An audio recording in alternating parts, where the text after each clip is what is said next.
वाहिगुरु जी खालसा वाहिगुरु जी फतेह। जी हाँ मित्रों, आज हम लोग अमृतसर के स्वर्ण मंदिर की तरफ चलेंगे। ये देखिए, हम लोग मंदिर से लगभग 1.5 किलोमीटर की दूरी पे हैं, जहाँ पे आपको होटल की रहने की व्यवस्थाएं मिल जाएंगी। काफ़ी शांतिपूर्ण इलाका है। यहाँ से हम वॉकिंग डिस्टेंस पे हम मंदिर की तरफ पहुँच सकते हैं। देखिए, इस समय हम अमृतसर के स्वर्ण मंदिर के प्रांगण में पहुँच चुके हैं। काफ़ी विस्तृत प्रांगण में फैला हुआ है यह मंदिर। यहाँ पे जलियांवाला बाग हत्याकांड हुआ था, उसका भी यहाँ पे एक बड़ा ही सुंदर अवलोकन करने का मौका मिलेगा हम लोगों को। उसके अंदर हम जाकर देखेंगे कि हमारे देश को आज़ाद करने के लिए लोगों ने किस प्रकार से अपने प्राणों को न्यौछावर किया है और कितनी समस्याओं का सामना किया है। ये देखिए, हम लोग जो जलियांवाला बाग का जो म्यूज़ियम तैयार किया गया है उसके अंदर प्रवेश कर चुके हैं। देखिए, यहाँ पे सारी चीज़ें बड़ी व्यवस्थित रूप से लगाई गई हैं। चूँकि यहाँ के अंदर बहुत सुंदर गार्डन का विकास किया गया है, लेकिन यहाँ पे आने का मुख्य नज़रिया यह होना चाहिए कि हम अपने शहीदों की, जो उन्होंने बलिदान दिया है, अपने सुखों का बलिदान दिया है कि हमारे आने वाले जो पीढ़ी है उनको स्वतंत्रता प्राप्त हो सके, और कितनी कठिनाइयों का सामना करने के बाद यह आज़ादी हमको मिली है।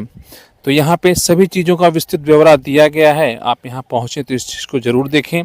यहाँ पे पहुँचने के बाद मुझे यह एहसास हुआ कि केवल जो गोलीबारी हुई थी, जिसका हम लोग इतिहास में पढ़ते हैं, वो तो हम जानते हैं। उसके अलावा और भी अन्य बर्बर तरीके से लोगों पे अत्याचार किए गए थे अंग्रेज़ों के द्वारा। उनका इतिहास में कहीं वर्णन नहीं है, तो हमको पता भी नहीं है। वो सब चीज़ें आके आप यहाँ पे देख सकते हैं। आप देख रहे होंगे यहाँ वीडियो के माध्यम से भी सभी चीज़ों को प्रत्यक्ष रूप से दिखाने का प्रयास किया गया है।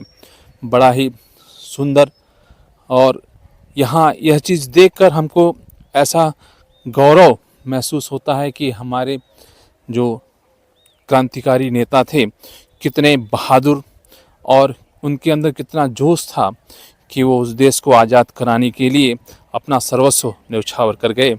अभी हम लोग आगे चल के देखेंगे, उस कुएं का भी दर्शन करेंगे, जिस कुएं में कूदकर अपनी जान बचाने के लिए कई महिलाएं, कई बच्चे और पुरुष अपने प्राणों को त्याग दिए, और ऐसे बर्बर अंग्रेज़ों को बिल्कुल भी दया नहीं आई गोलियां चलाते समय। उस समय यहाँ पे देखिए, यह कुआं आप देख रहे होंगे, इसको चारों तरफ से घेर दिया गया है।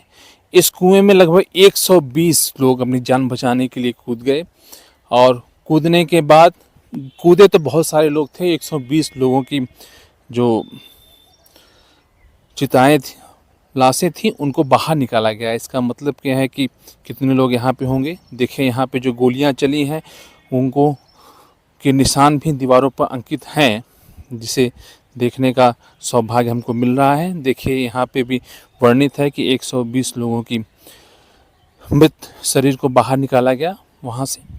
और आगे अभी आप देख सकते हैं, यहाँ पे चारों तरफ बड़ा ही विस्तृत रूप से सजाया गया है, और उन वीर शहीदों के सम्मान में इसे निर्मित किया गया है, जिससे कि हम अपने देश के गौरव को जान सकेंगे।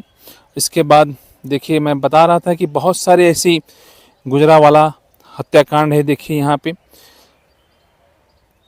और भी ऐसे हत्याकांड जो है अंग्रेज़ों के द्वारा किए गए थे, जो कि हमको नहीं पता है, उनका आप यहाँ पे विस्तृत वर्णन देख सकते हैं। इसलिए जब भी जलियांवाला बाग और यहाँ स्वर्ण मंदिर का दर्शन करने आए तो यहाँ पे ज़रूर जाएं और इस चीज़ को देखने का प्रयास करें। अब इसके बाद हम धीरे धीरे अमृतसर के स्वर्ण मंदिर की तरफ बढ़ेंगे, जो कि यहाँ से मुश्किल से आधा किलोमीटर वॉकिंग डिस्टेंस पे है। ये स्वर्ण मंदिर के प्रांगण में ही स्थित है, और वहाँ स्वर्ण मंदिर पहुँच के हम दिन का भी नज़ारा देखेंगे, और रात्रि में भी क्या वहाँ की जो आभा दिखती है उसका भी हम लोग दर्शन करेंगे। अब देखिए, हम लोग इस समय प्रांगण में हैं। बाहर से देखिए कितना भव्य एवं विस्तृत लग रहा है।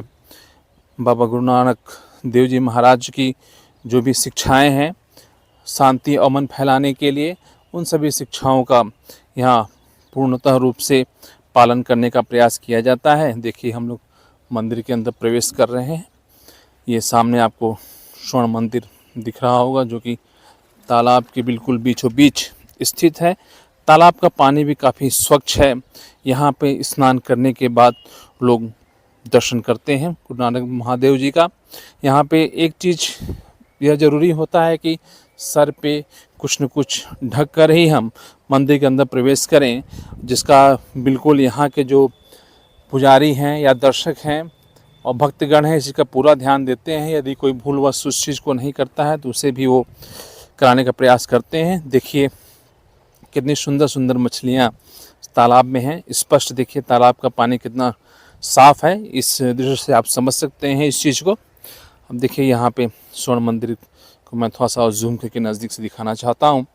यहाँ पे चूँकि दर्शन करने के लिए भीड़ काफ़ी यहाँ रहती है हमेशा, और यहाँ पे विशाल लंगर चलता है। उस लंगर के बारे में आप लोग सुने भी होंगे, और जो लगातार यहाँ पे चलता रहता है, और लगभग बहुत सारे भक्तगण तो उस लंगर का आनंद लेते ही हैं, और कई गरीब लोग ऐसे हैं जिनका जीवन निर्वाह भी यहाँ के लंगर के माध्यम से चलता है। तो आप यहाँ पे दान दक्षिणा देकर उस चीज़ को उनके सहयोग में अपनी भागीदारी कर सकते हैं। देखिए इस समय रात्रि का नज़ारा है। ये लाइटिंग की व्यवस्था देखें, चारों तरफ से एकदम जगमग जगमग लगता है, और जो स्वर्ण मंदिर की आभा जो कि तालाब में दिखती है वो देख के बिल्कुल अलौकिक आनंद की अनुभूति होती है। आप देख सकते हैं इस चीज़ का नज़ारा।